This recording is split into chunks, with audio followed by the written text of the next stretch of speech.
अपना उत्तराखंड देख रहे हैं आप। आपके साथ मैं हूं नलिनी पांडे। बीजेपी राष्ट्रीय अध्यक्ष जेपी नड्डा आज टिहरी लोकसभा से बीजेपी प्रत्याशी माला राज्य लक्ष्मी शाह के समर्थन में प्रचार करते नजर आए। नड्डा मसूरी पहुंचे थे, उनके साथ सीएम पुष्कर सिंह धामी भी मौजूद रहे।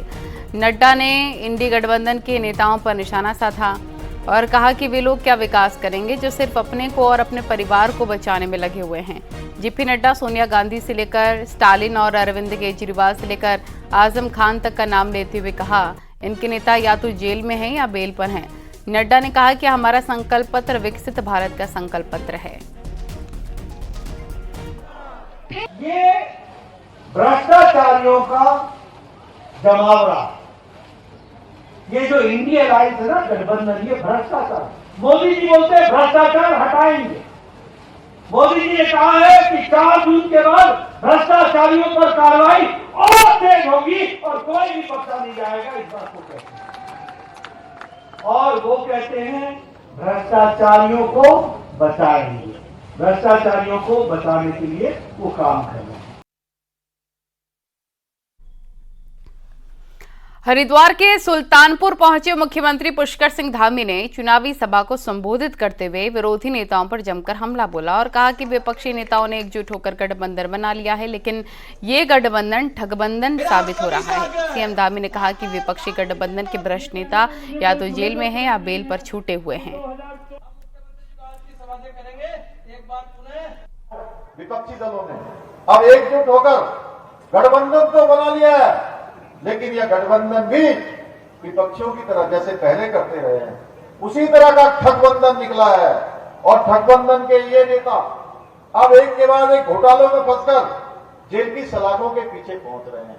अभी संजय गुप्ता जी बता रहे थे, देखिए आप, जेल में है, कोई शराब घोटाले में मुख्यमंत्री जेल में, अरविंद केजरीवाल जेल में है, मनीष सिसोदिया जेल में है, सत्येंद्र जैन जेल में है। भाइयों बहनों, या तो कोई जेल में है या कोई बेल में है।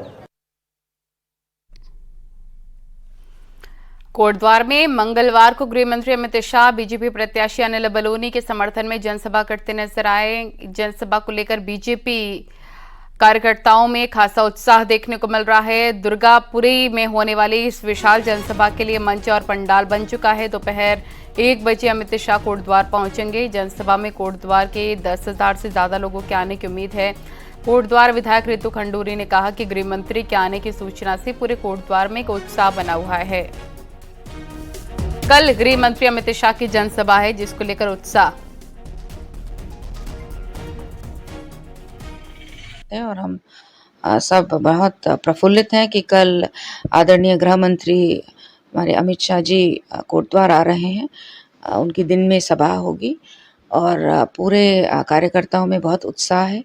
और मैं देख रही थी, जो एक कहते हैं ना बज़ दिख रहा है, कल से लोग इधर उधर जा रहे हैं, तैयारियों में जुटे हुए हैं।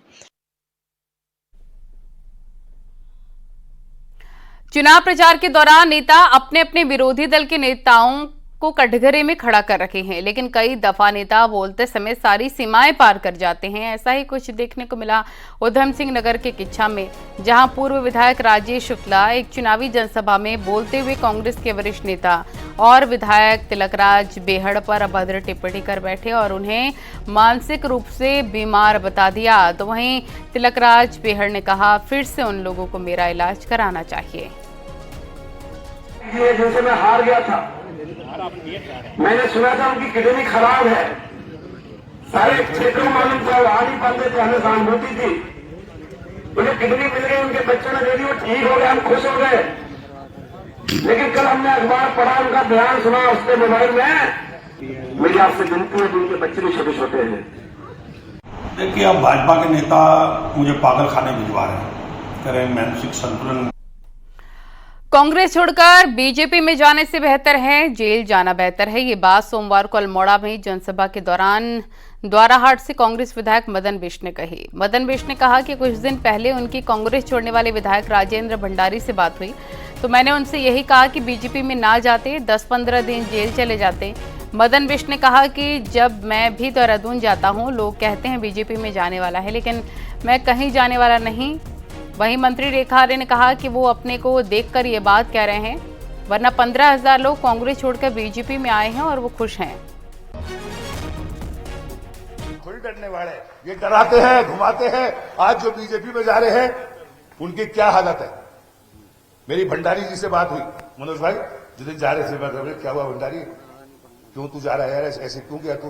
कहने लगा जी कोई बात थी, फिर बताऊंगा आपको, मजबूरी बचा। उसने मेरे से कहा, मैंने कौन सी ऐसी मजबूरी होगी भाई, कौन सी ऐसी मजबूरी होगी? वो जेल क्या, रोटी जेल में भी मिलनी है, बाहर भी मिलनी है, कोई बात नहीं। 15 दिन, 1 महीने, 2 महीने जेल भी काट लिया, क्या फर्क पड़ता है? देखिए, मुझे मालूम नहीं कि शायद वो ये बात अपने ही लोगों को नहीं बता पा रहे हैं। हमारे यहाँ लगातार 15-20 हजार से अधिक ऐसे जनाधार वाले लोगों के जिन्होंने भारतीय जनता पार्टी की आइडियोलॉजी को अपनाया है, वे भारतीय जनता पार्टी में आराम से रह भी रहे हैं, भारतीय जनता पार्टी के लिए आराम से काम भी कर रहे हैं। मुझे लग रहा है कि शायद वही भटके हुए हैं, उनको ठीक प्रकार से ये बात अपने पर सोचनी चाहिए, तब बात कहनी चाहिए। सबके लिए एक समान कानून यानी कि यूनिफॉर्म सिविल कोड अब देश में भी लागू करने का संकल्प बीजेपी की तरफ से लिया गया है, जिस पर मुख्यमंत्री पुष्कर सिंह धामी का कहना है कि जिन लोगों ने हमेशा तुष्टीकरण की राजनीति की, जिन्होंने वोट बैंक की राजनीति की, कभी देश के उत्थान को नहीं समझा, महिलाओं के हितों को नहीं समझा, उनके लिए यूसीसी एक जवाब है। यूसीसी सीएम धामी ने कहा कि जिस तरह से गंगा देवभूमि से निकलती है और पूरे देश को जल जीवन देती है, वैसे ही देश को यूसीसी का फायदा मिलेगा। बीजेपी का संकल्प पत्र जारी होने के बाद देहरादून में सीएम धामी ने मीडिया से बात की और संकल्प पत्र को ऐतिहासिक करार दिया।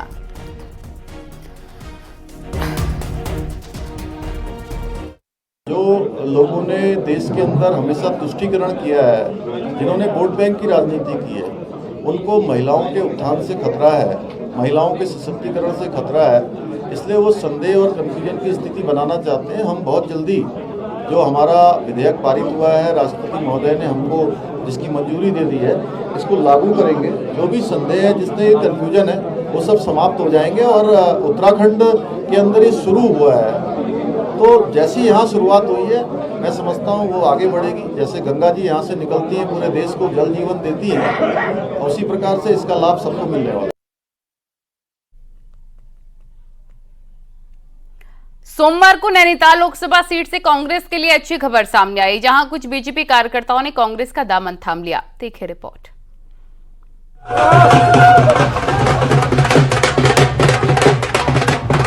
उत्तराखंड में लोकसभा चुनाव के प्रचार का शोर खत्म होने को है, लेकिन इस प्रचार के दौरान 15,000 से ज्यादा कांग्रेस नेताओं और कार्यकर्ताओं ने पार्टी का दामन छोड़ दिया।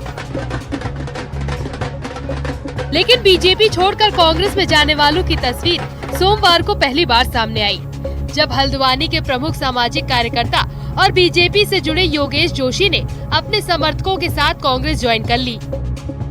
मैं खुले कंठ से कहना चाहता हूं, मुझे सम्मान मिला, लेकिन जो अवसर मुझे कांग्रेस में मिलेगा समाज हित काम करने का, क्योंकि एक लंबी फहरिस्त है। जो कार्य मैंने किए हैं उसको मैं नहीं गिनाना चाहूंगा, जो कार्य होने शेष हैं उसके लिए कांग्रेस का मुझे आशीर्वाद प्राप्त होना बहुत आवश्यक है। उन्होंने वास्तविकता देख ली, असलियत देख ली कि कांग्रेस के जो कार्यकर्ता हैं उनको सम्मान मिलता है, कांग्रेस के जो लोग हैं उनकी पूछ है, पहचान है, और कांग्रेस के लोग जो हैं आज पूरी तरीके से एकजुट होकर लड़ने के लिए चुनाव को तैयार हैं। हालांकि कांग्रेस पार्टी में हुई इस ज्वाइनिंग पर बीजेपी प्रत्याशी अजय भट्ट ने चुटकी ली है।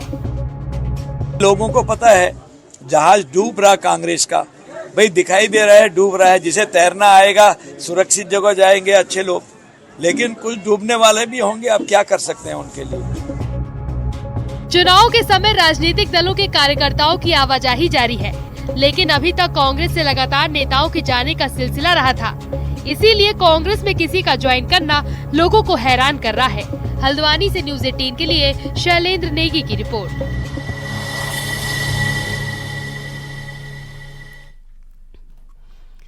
देहरादून के कारोबारी के परिवार को बंधक बनाकर लूटपाट करने के मामले में पुलिस ने मुठभेड़ के बाद 2 बदमाशों सहित 3 को गिरफ्तार कर लिया है। अब पुलिस को फरार चल रहे मुख्य आरोपी कपिल कुमार उर्फ रावण की तलाश है, जिसकी गिरफ्तारी के लिए जगह जगह दबिश दी जा रही है।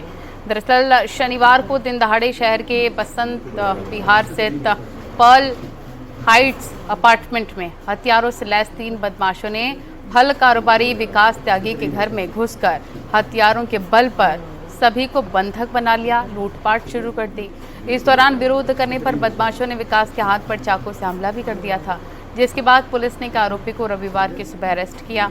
साथ ही रविवार को देर रात मुठभेड़ के बाद 2 अन्य आरोपियों को भी गिरफ्तार कर लिया, जिससे पूछताछ में पता चला कि लूटपाट की घटना का मास्टरमाइंड शुभम त्यागी है और उसी ने कपिल उर्फ रावण को वारदात करने के लिए हायर किया था।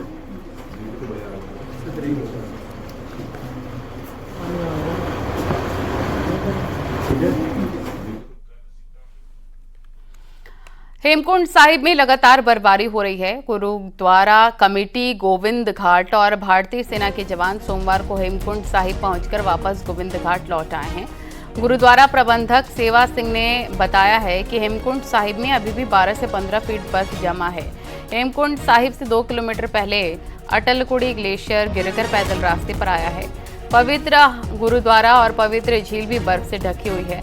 लोकसभा चुनाव के बाद सेना के जवान 20 अप्रैल को गोविंद घाट से घांगरिया की ओर पैदल मार्ग पर बर्फ हटाने का काम शुरू करेंगे। इस साल 25 मई को हेमकुंड साहिब के कपाट खुल रहे हैं।